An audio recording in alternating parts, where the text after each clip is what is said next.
दोस्तों नमस्कार। आजकल इस देश में कहानियों का दौर है। कोई विधानसभा में खड़े होकर कहानी सुना रहा है, कोई पत्रकारों के साथ बैठ के कहानी सुना रहा है और कोई यूट्यूब पे इंटरव्यू देते हुए कहानी सुना रहा है। और हर आदमी ये क्लेम कर रहा है कि ये कहानी एकदम फर्स्ट हैंड तथ्यों पे आधारित कहानी है। दोस्तों, इससे इंस्पायर होके मुझे भी अपनी एक कहानी याद आ गई, मैं आपके सामने सुना रहा हूं। अब आप मेरे से तथ्य तब पूछिएगा जब बाकियों से आपने तथ्य पूछे हो, एविडेंस पूछे हो, लेकिन मेरी कहानी सही है। ये बात है 14 फरवरी 2019 की। आपको पता है ना 14 फरवरी कौन सा दिन होता है? ये होता है वैलेंटाइंस डे। जब आप 14 फरवरी की याद करते हैं तो आपको यह भी समझना पड़ेगा कि सृष्टि का शुरुआत उसी दिन से हुआ था, तभी वैलेंटाइंस डे मनाया जाता है। दोस्तों, 14 फरवरी 2019 को मैं जिम कॉर्बेट के बाहर एक ढाबे पे बैठा हुआ था। तभी एक फोन पे आवाज सुनाई दी और जो चर्चा हो रही थी वो मैं आपके सामने रख रहा हूं। उस पे चर्चा ये हो रही थी कि और सत्यपाल जी क्या हाल है आपके, कई दिन हो गए बात नहीं हुई। और उधर से बात आई, अरे यार बहुत इंपॉर्टेंट बात करनी थी लेकिन आपका फोन ही नहीं लग रहा है। तो फिर इधर से जवाब गया कि यार देखो ऐसा है कि ये 14 फरवरी का टाइम था, दिल्ली में कोई काम दाम था नहीं मेरे पास, तो मैंने कहा क्यों ना जंगल सफारी की जाए। फिर एक फिल्म शूटिंग वाले लोग आ गए कि जी आपके साथ चलो जंगल सफारी करते हैं, जिम कॉर्बेट में कुछ शूटिंग वूटिंग करेंगे, टाइम भी पास हो जाएगा और वैसे भी वैलेंटाइंस डे है तो दिल्ली में वैसे ही कोई काम धंधा तो होता नहीं है, तो हम चलते हैं। और ये बातें उस ढाबे से हो रही थी। तो मैंने वहां ढाबे वाले को बुला के पूछा, मैंने कहा भाई साहब ये कौन है, ये आवाज तो जानी पहचानी सी लग रही है।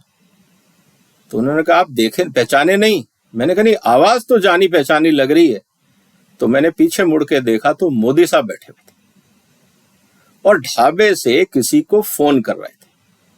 तो मैंने पूछा ये सतपाल कौन है? क्या सर ये आपको नहीं पता? मोदी जी के सबसे खास आदमी हैं, आजकल जम्मू कश्मीर के गवर्नर हैं और कोई बहुत बड़ी कोई घटना हो गई है। मैं टीवी पे देख रहा था पुलवामा में और मोदी जी का फोन लग नहीं रहा था। तो ऐसे ही मोदी जी ने आके कहा यार मेरा दोस्त है, जरा बात करा, कई दिन हो गए जम्मू कश्मीर में आबो हवा कैसी है, मैं जरा खबर ले लूं। तो शायद उस सिलसिले में बात हुई थी। तो वहां मोदी जी को पता लगा कि पुलवामा की कोई घटना हुई है, हमारे 40 फौजी मरे हैं। और मोदी जी ये कह रहे थे फोन पे कि यार फालतू बात मत कर, तेरे को पता नहीं है तो चुप रहे। ये चर्चा थी साहब। कैसी लगी आपको कहानी? मजा आया? आजकल ऐसी ही कहानियों का दौर है। अब आप पूछेंगे विजय जी क्या बेहूदगी बात कर रहे हैं आप? दोस्तों मैं नहीं कर रहा हूं। आजकल एक वीडियो इंटरव्यू बहुत पॉपुलर है सोशल मीडिया पे और उसको एक बहुत जाने माने विद्वान पत्रकार करण थापर ने लिया है सतपाल मलिक के साथ। उसमें अगर आप ध्यान से सुनेंगे तो 15 मिनट 23 सेकंड के आसपास ये स्टेटमेंट सत्यपाल मलिक जी का है कि मोदी साहब ने आके मेरे से ढाबे से बात करी, क्योंकि जब वो अंदर जंगल सफारी कर रहे थे, शूटिंग वूटिंग कर रहे थे, उनका फोन नहीं चल रहा था। आपने कभी देखा है मोदी जी के हाथ में मोबाइल फोन? पिछले 10, 15, 20, 25 साल से जब से वो या तो सीएम रहे हैं या पीएम रहे हैं, कभी आप लोगों ने देखा? मैंने तो नहीं देखा।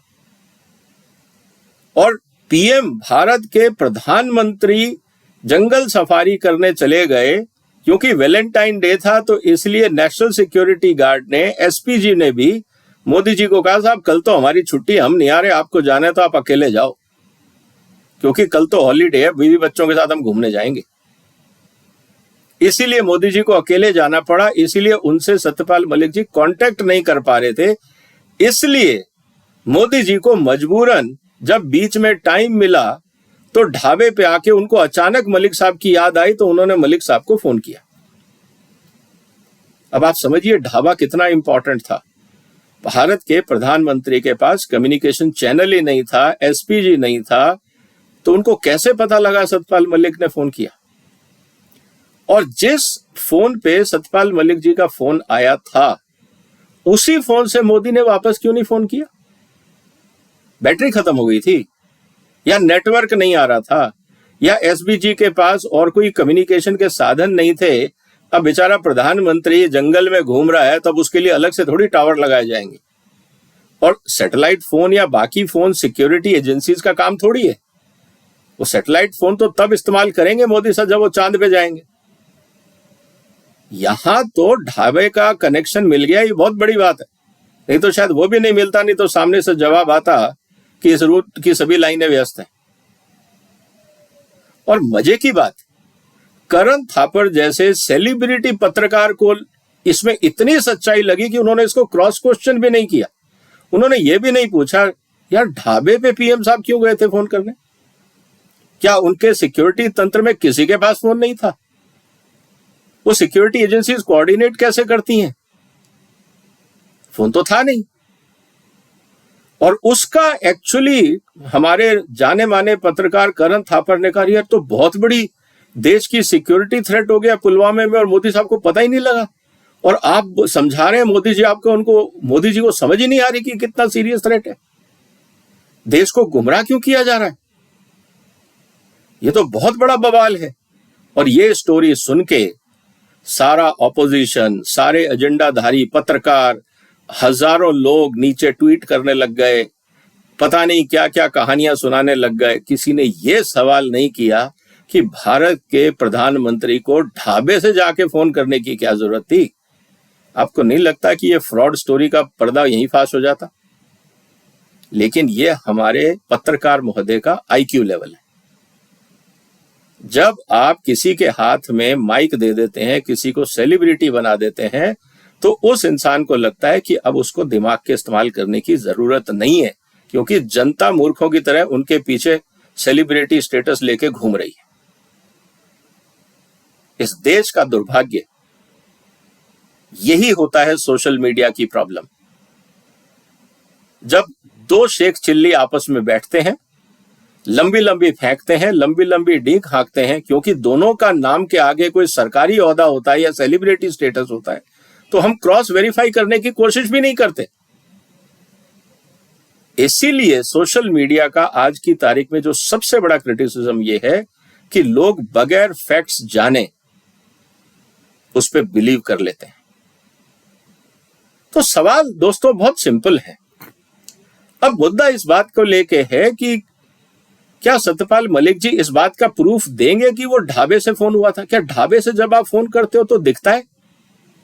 और अगर ये फोन सत्यपाल मलिक जी के मोबाइल पे आया था या ऑफिस लाइन पे आया था, क्या भारत सरकार की एजेंसीज को ये इन्वेस्टिगेट नहीं करना चाहिए कि किस नंबर पे कितने बजे फोन हुआ था?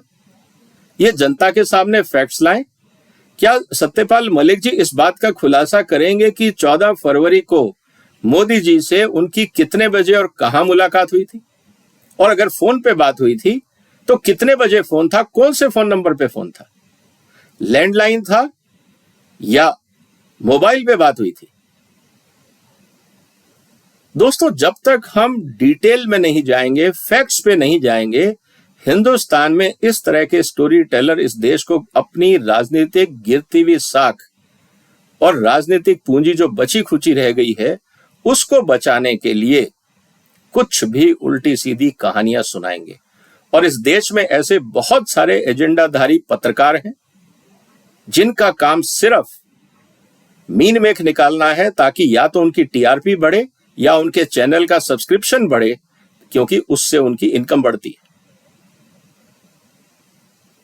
इस लेवल की पत्रकारिता अगर हमारे देश के सीनियर जर्नलिस्ट करेंगे, जिनको कॉमन सेंस की बात समझ में नहीं आती है कि साहब पीएम ढाबे से जाके फोन करेगा, ये सुनते ही मैं तो हिल गया। मैंने कहा ये हो क्या रहा है? पीएम को ढाबे में जाने की क्या जरूरत थी? लेकिन हमारे ज्ञानी, experienced, intellectual, high in IQ उन लोगों को ये कॉमन सेंस समझ में नहीं आया। उनको सिर्फ आईआईटी वालों की बात समझ में आती है शायद, और वो भी जब वो विधानसभा से बोलते हैं, क्योंकि बाहर तो आजकल बोलते नहीं आईआईटी वाले। दोस्तों, हम सबको देखना पड़ेगा कि हो क्या रहा है इस देश में। क्या हमें तथ्य नहीं मांगने चाहिए? आप उस वीडियो को दोबारा देखिएगा, मैंने इसके थंबनेल पे उसका एग्जैक्ट टाइमिंग डाला हुआ है, अगर वो डिलीट नहीं कर देंगे तो आपको मिल जाएगा। ये है हिंदुस्तान के सीनियर जर्नलिस्ट की पत्रकारिता का स्टैंडर्ड, और ये है हमारे यहाँ वायर जैसे जो एजेंडाधारी चैनल्स हैं, जिनको सिर्फ बीजेपी और आरएसएस से फ्रस्ट्रेशन है, क्योंकि आजकल उनके लिए कोई वीआईपी या रेड कारपेट नहीं बिछ रहे, तो कहीं ना कहीं तो फ्रस्ट्रेशन निकालेंगे। आज से पहले जर्नलिस्ट का लेबल लेके, आइडेंटिफिकेशन लेके, टैक्स पेयर के पैसे पे जिसको आदत हो गई थी मजे करने की, आज अगर वो मिल नहीं रहा है, मेहनत से कमाना पड़ रहा है, तो दर्द तो होगा, नींद तो खराब होगी। तो जिसने नींद खराब करी है उसको तो कम से कम गाली देने का वाजिब हक बनता है, और यही हो रहा है पत्रकारिता के नाम पे। और जितने लोगों ने बगैर क्वेश्चन किए इस इंटरव्यू की चर्चा करी, आप उनका आईक्यू लेवल जानिए। कौन लोग हैं वो, क्या एक्सपीरियंस है उनका? क्या आपको सवाल नहीं बनता कि ये ढाबे वाली बात क्यों नहीं उठाई है उन्होंने अपने डिस्कशंस में? उस जो इंटरव्यू के चैनल में हर उल्टी सीधी बात उन्होंने उठा ली। किसान आंदोलन में काले कानून, दोस्तों हर एक 3 जो कानून थे, मैं एक एक करके तीनों कानूनों की चर्चा आपके साथ करूंगा, लाइन बाय लाइन आपके साथ चर्चा करूंगा, और फिर इन वैज्ञानिकों और ज्ञानियों से पूछूंगा कौन सी लाइन थी खराब जो किसानों के हित में नहीं थी। चुनौती देता हूं, एक लाइन तो बता दें। पिछले 3 साल से मैं पूछ रहा हूं, कोई किसान नेता और कोई so called well-wisher of farmer आज तक नहीं बता पाया। मैं आपके साथ डिटेल में चर्चा करूंगा, लाइन बाय लाइन। सच्चाई तो आनी चाहिए ना देश के सामने। कब तक इस देश को अपनी राजनीति के लिए मिसलीड करते रहेंगे और देश का नुकसान करेंगे अपने स्वार्थों के लिए? आप सजग रहिएगा। ऐसे बहुत सारे इच्छाधारी नाग इस देश में हैं जो इस देश की तरक्की को डसने में लगे हुए। ना उनके पास आईक्यू है, ना इंटेलिजेंस है, ना वो ये समझ पाते हैं कि सामने वाला बोल क्या रहा, क्योंकि वो एक एजेंडा लेके बैठे हैं। उनका एक मकसद है कि एक कंट्रोवर्सी क्रिएट करना, और कभी कभी तो मैं ये कहता हूं this is called intellectual terrorism. देश को भ्रमित करना, देश की मानसिकता को खराब करना। उम्मीद है आप सजग रहेंगे। अगर ये चर्चा आज की पसंद आई, इसको शेयर करें, दोस्तों में चर्चा करें कि हो क्या रहा है इस देश में। हो सके तो इस चैनल को सब्सक्राइब करें। आपका समर्थन जरूरी है आगे बढ़ने के लिए। आपने वक्त निकाला, आपका धन्यवाद। वंदे मातरम।